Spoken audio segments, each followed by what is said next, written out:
'గబ్బర్ సింగ్'లో ఎంతోమంది ఆర్టిస్టులు మనందరికీ కూడా బాగా గుర్తే ఉండొచ్చు. అందులో ముఖ్యంగా గుర్తున్న వ్యక్తి ఎవరు అంటే ఫిష్ వెంకట్ గారు అని చెప్పొచ్చు.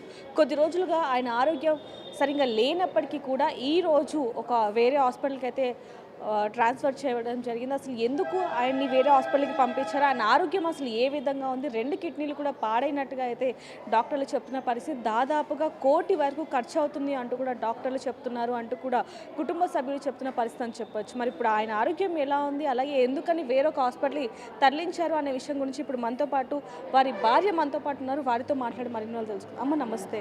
ఎలా ఉందమ్మా ఇప్పుడు ఆయన పరిస్థితి? చాలా కండిషన్ బాగలేదమ్మా. చాలా బాగలేదు. చాలా సీరియస్ ఉన్నాడు. ఆ. అంటే ఏమైంది? ఎందుకని ఒక హాస్పిటల్ నుంచి వేరే హాస్పిటల్‌కి మార్చాల్సిన అవసరం ఎందుకు? అంటే ఫస్ట్ నిమ్స్లో వేసినాము. అప్పుడే కొంచెం చెప్పిరాళ్ళు కిడ్నీ ఖరాబ్ అయింది, కంపల్సరీ వేసుకోవాలని చెప్పిండు.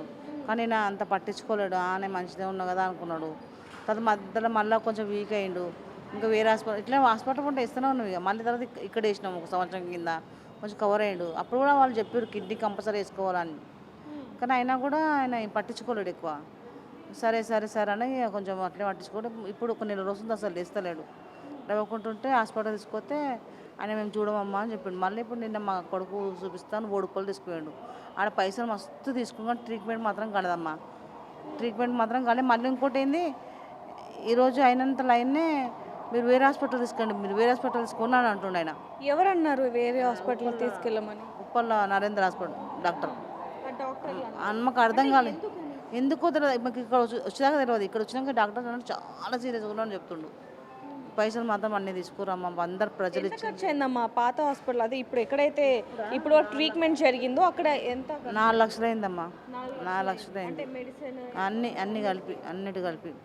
ఇక్కడ ట్రీట్మెంట్ ఏమన్నా ఇచ్చారా? ఏమో నాకు ఇచ్చిర్రు కానీ నాకైతే ఇది ఇచ్చినట్టు నచ్చలేదమ్మా.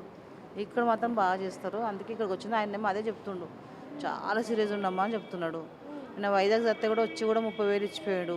కానీ సినిమా వాళ్ళు మాత్రం ఎవ్వరు ఇవ్వలే. కానీ ఇప్పటికీ ప్రభాస్ ఇచ్చిండని ఇన్స్టాగ్రామ్లో దాంట్లో దీంట్లో ఇప్పటికి ప్రభాస్ వచ్చి ట్రీట్మెంట్ చేపిస్తుండని ఇప్పటికి అదే చూపిస్తారు. వార్తలు వస్తుంది ఇప్పుడు కూడా అదే చూపిస్తారు. ఇప్పుడు మాత్రం ఆయన పరిస్థితి మాత్రం సీరియస్గానే ఉంది. చాలా సీరియస్గా ఉంది. చాలా అంటే చాలా. అసలు నేను చెప్పొద్దు కానీ అంత సీరియస్గా ఉన్నది.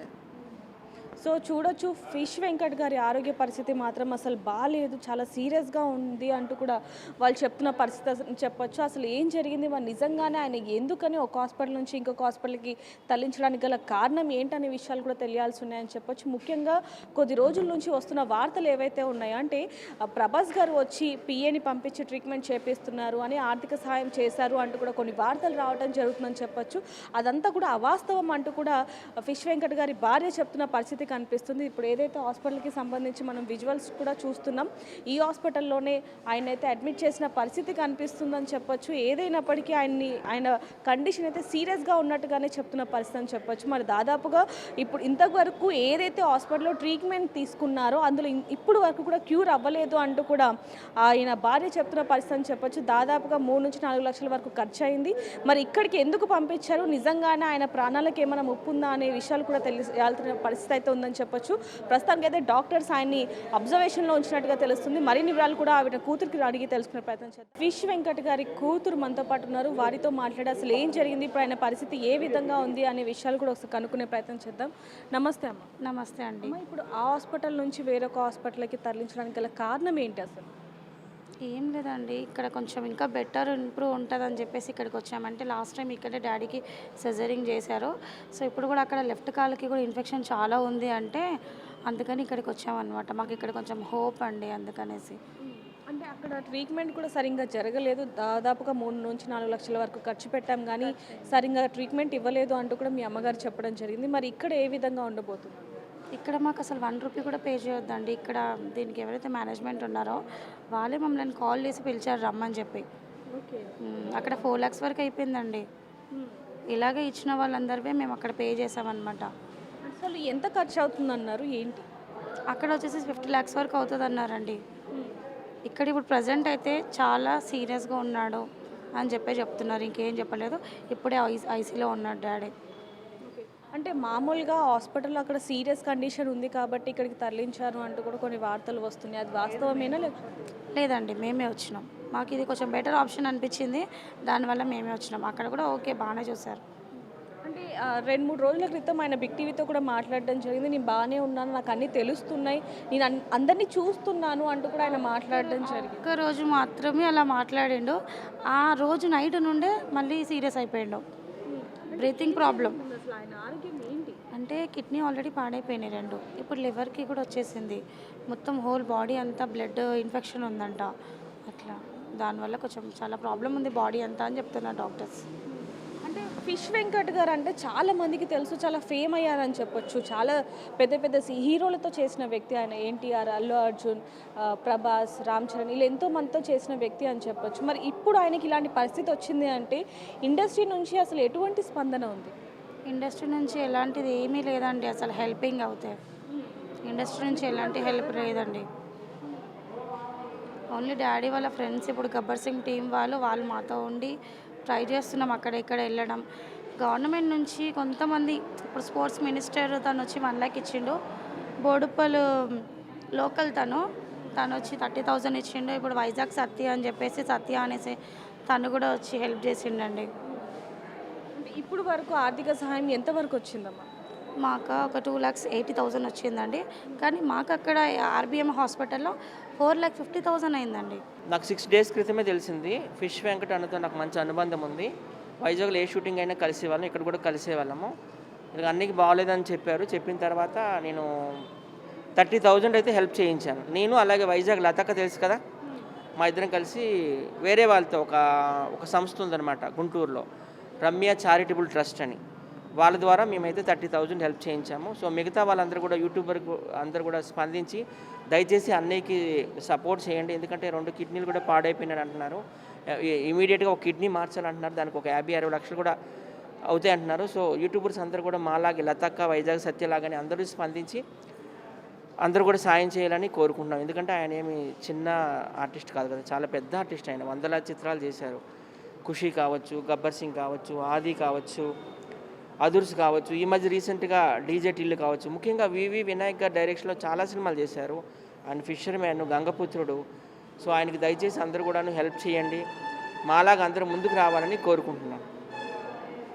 థ్యాంక్ యూ సో మచ్ సత్య అన్న అండ్ లతక్కకి వైజాగ్ నుంచి మరీ వచ్చి హెల్ప్ చేశారు కాబట్టి థ్యాంక్ యూ సో మచ్ అండి ఇద్దరికి. అంటే అమ్మ ఇప్పుడు మామూలుగా చూసుకుంటే అక్కడికి ఇక్కడికి ఆయన ఆరోగ్యం ఏ విధంగా ఉంది అంటారు? అంటే కొంచెం క్రిటికల్గానే ఉందని చెప్తున్నారు. అంటే కళ్ళు తెరిచి చూడడం, మాట్లాడడం, మిమ్మల్ని గుర్తుపడడం అవేమన్నా చేస్తున్నారు? లేదండి, అసలు కళ్ళు తెరవట్లేదు, మాట్లాడట్లేదు, చూడట్లేదు. బ్రీతింగ్ ప్రాబ్లం చాలా అవుతుంది ఆయనకి. అది ఆక్సిజన్ అది పెట్టకపోతే ఇంకా అసలు ఉండట్లేదు. కంపల్సరీ వెంటిలేటర్ ఉండాలంటున్నారు. అంటే కొద్ది రోజుల నుంచి కొన్ని వార్తలు వస్తూ ఉన్నాయి. అంటే నేను ఈ విషయం గురించి మీ అమ్మగారితో కూడా మాట్లాడడం జరిగింది. అంటే ప్రభాస్ గారి వారి పిఏని పంపించి ఆర్థిక సాయం చేశారు, హాస్పిటల్కి వచ్చే ఖర్చు మొత్తం కూడా ఆయనే చూసుకుంటారు అంటే కూడా కొన్ని వార్తలు రావడం జరుగుతుంది. అది నిజమా ఏంటి అసలు దాని గురించి? అది అబద్ధం అండి. మాకు ఇండస్ట్రీ నుంచి కాల్ రాలేదంటే, ఇండస్ట్రీ అంటే ప్రభాస్ సార్ కూడా అందులో వస్తారు కదా, మాకు ఎలాంటిది హెల్ప్ అయితే రాలేదండి ఇండస్ట్రీ నుంచి. అసలు ఇప్పటి వరకు ఎవ్వరు కూడా ఒక కాల్ వచ్చింది కానీ అది ఫేక్ కాల్ అని అర్థమైందండి. కాల్ చేసి పిఏ అని చెప్పినాడు, ప్రభాస్ పిఏ అని. దాని తర్వాత తన ఫోన్ స్విచ్ ఆఫ్ ఉంది. అది ఫేక్ కాలే కదండి. మరి ఇప్పుడు అంటే ఏం చెప్పాలంటారు? ఏం లేదండి, ఇలాంటి ఫేక్ కాల్స్ అయితే చేయకండి. మేమున్న పరిస్థితుల్లో ఇప్పుడు ఏది ఉన్నా హెల్ప్ చేయాలనుకున్న వాళ్ళు కొంచెం ముందు వచ్చి హెల్ప్ చేయండి. ఇండస్ట్రీ నుంచి ఏదేమైనా డాడీకి ఒక కిడ్నీ వేయించాలంటున్నారు కంపల్సరీ, అట్లయితేనే బ్రతుకుతారు అంటున్నారు, లేదంటే లేదని చెప్తున్నారండి. ప్లీజ్ ఎవరైనా వచ్చి హెల్ప్ చేయండి, దాతలు ఎవరు ఉన్నా కానీ చెప్పి. ఎంత ఖర్చు అవుతుంది? 50 lakhs వరకు అవుతుంది అంటున్నారండి. అంటే మామూలుగా ఇప్పుడు వరకు కూడా చూసుకుంటే ఎమ్మెల్యేలు, గబ్బర్ సింగ్ టీం ఏదైతే ఉందో వాళ్ళు మాత్రమే రావటం జరుగుతుంది, వాళ్ళ ఆర్థిక సాయం కొంత చేయడం జరుగుతుంది. మరి ఇప్పుడు వరకు కూడా ఇండస్ట్రీ నుంచి తోడుగా ఉన్న వాళ్ళు ఎవరు అంటే ఏం చెప్తారు? అది హీరో అండి, విశ్వక్ సేన్. నిన్ననే తన అసిస్టెంట్ని పంపించాడు, 2 lakhs చెక్ ఇచ్చారు నాకు. ఇండస్ట్రీ నుంచి అంటే ఒక్క హీరో మాత్రమే పంపించాడు. తను ఇక్కడ లేడు, యూఎస్లో ఉండంట, అయినా కానీ పంపించింది. తను 2 lakhs ఇచ్చారు. ఫోన్లో కూడా మాట్లాడలేదు, డైరెక్ట్ తన పిఏని ఇచ్చి చెక్ ఇచ్చి శ్రవంతికి ఇవ్వు అని చెప్పి పంపించారంట, అంతే. అంటే మీతో కాల్ మాట్లాడడం కానివ్వండి, లేకపోతే నేను పంపిస్తున్నాను ఇలా అవే ఏమన్నా చెప్పారా? అవేం లేదు, డైరెక్ట్ వాళ్ళ పిఏ కాల్ చేసి మా తమ్ముడికి ఇన్ఫామ్ చేసిండు ఇట్లా వస్తున్నామని చెప్పేసి, అంతే వచ్చి ఇచ్చేసి వెళ్ళిండు. తను ఒక్కైనా ఇండస్ట్రీ నుంచి ఇచ్చిందంటే చాలా గ్రేట్ తను. ఇప్పుడు అంటే మీ తండ్రి గారి విషయానికి వస్తే ఆయన ఏమైనా తినడం కానివ్వండి, ద్రవ పదార్థాలు అవి ఏమైనా తీసుకుంటున్నారా లేకపోతే ఓన్లీ? లేదండి, ఇప్పుడైతే ఫుడ్ ఏం లేదు, ఓన్లీ లిక్విడ్స్. పైప్ వేశారు, ఓన్లీ లిక్విడ్స్ అంతే. మొత్తానికి అయితే ఆయన కండిషన్ మాత్రం చాలా సీరియస్గా ఉందని చెప్తున్నారు. ఇలాంటి ఫేక్ న్యూస్లు అయితే ఏం చేయకండి. ఇలాగే సత్యన్న వైజాగ్ నుంచి వచ్చిండండి. అలాగే వేరే వాళ్ళు కూడా అట్లనే హెల్ప్ చేయండి కొంచెం వచ్చి ప్లీజ్. సో చూడొచ్చు ఫిష్ వెంకట్ గారి ఆరోగ్య పరిస్థితి మాత్రం విషమంగానే ఉన్నట్టు కూడా తన కూతురు కూడా చెప్తున్న పరిస్థితి అని చెప్పొచ్చు. 2 కిడ్నీలు పాడయ్యాయి, లివర్కి కూడా అంటే ఆ ఇన్ఫెక్షన్ అనేది లివర్కి కూడా అంటుకోవడం జరిగింది. ఆయనకు ఖచ్చితంగా ఆపరేషన్ సిజరియన్ అనేది ఉండాలి అంటూ కూడా డాక్టర్లు చెప్తున్నారు అంటూ కూడా చెప్తున్న పరిస్థితి. ఒక కిడ్నీ కొనడానికి దాదాపు 50 లక్షలు అవుతుంది అంటూ కూడా వాళ్ళు చెప్తున్నారు. ఇప్పుడు వరకు కూడా ఇండస్ట్రీ నుంచి ఎవరు కూడా కాల్ చేయలేదు, కేవలం విశ్వక్సేన్ గారు వారి పిఏని పంపించారు అంటూ కూడా చెప్తున్న పరిస్థితి అని చెప్పొచ్చు. మరి అనేక సినిమాల్లో ఆర్టిస్ట్గా పనిచేసిన అతనికి మరి ఈ రోజు ఇలాంటి స్థితి వస్తే మరి ఎందుకని ఇండస్ట్రీకి సంబంధించి ఎవరు కూడా స్పందించట్లేదు, అదేవిధంగా ఎందుకని ఇలాంటి ఫేక్ కాల్ చేస్తున్నారు అనేది కూడా ఆయన కూతురు చెప్తున్న పరిస్థితి అని చెప్పొచ్చు. ఏదైనప్పటికీ ఆయన ఆరోగ్యం మెరుగుపడాలి అని మనం కూడా కోరుకుందాం. మరిన్ని వార్తల కోసం చూస్తూనే ఉండండి బిగ్ టీవీ.